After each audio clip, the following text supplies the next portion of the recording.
দিয়ে কোনো রকম কারো প্রয়োজনায় পা না দিয়ে কোনো লোকের কাছে আত্মসমর্পণ না করে কোনো মিথ্যা প্রতিশ্রুতির কাছে আত্মসমর্পণ না করে ধান চিহ্নে ভোট দিয়ে বিপুল ভোটে জয়যুক্ত করুন। আশা করছি।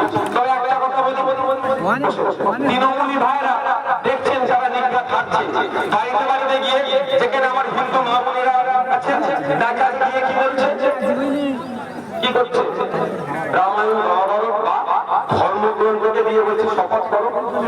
তোমার ছেলের মাথায় হাত দিয়ে বলে শপথ করো, যে গীতার হাত দিয়ে শপথ করো, তৃণমূলকে ভোট দেবে।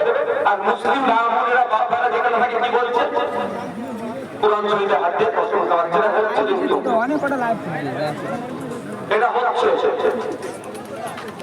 এটা হচ্ছে। তবে আমি একটা কথা বলবো, আমার হিন্দু বাপ ভাইরা, মুসলিম বাপ ভাইরা সবার উদ্দেশ্যে বলছি, আমি সোশ্যাল সাইটে একটা লেখা করেছিলাম। লেখাটা কি, যদি কোনো সময় এটিএম এর মধ্যে আপনি ঢুকেছেন, দুষ্কৃতীদের সম্মুখীন হয়ে গেছে, দুষ্কৃতীরা বলছে এটিএম এর পিন বলো, টাকা পিন মেরে টাকা তোলো, নাহলে তোমাকে কি হবে, মার্ডার করে দেবো, ফোন করে দেবো, তোমার বিপদ আছে, তখন কি করবে? ওটা আমি যদি কোনোদিন অ্যাপ্লাই করিনি, কারণ আমার সামনে এরকম সম্মুখীন হয়নি। তো বলছে কারো যদি পাসওয়ার্ড 1234 হয়, পাসওয়ার্ডটা 4321 মারো, তাহলে বলছে নাকি ওই মেশিনের মধ্যে টাকাটা ঘুরে মেশিনের মধ্যে থেকে যাবে, আর বাইরে আসবে না। আর দুষ্কৃতী কি বলবে, চেষ্টা করেছিল টাকা তোলার মেশিন খারাপ।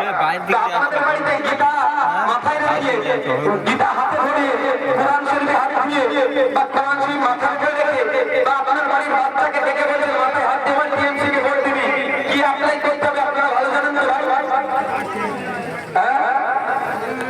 কি বলছি বুঝতে পারছেন না? কিভাবে এটাকে কাটিয়ে উঠতে হবে?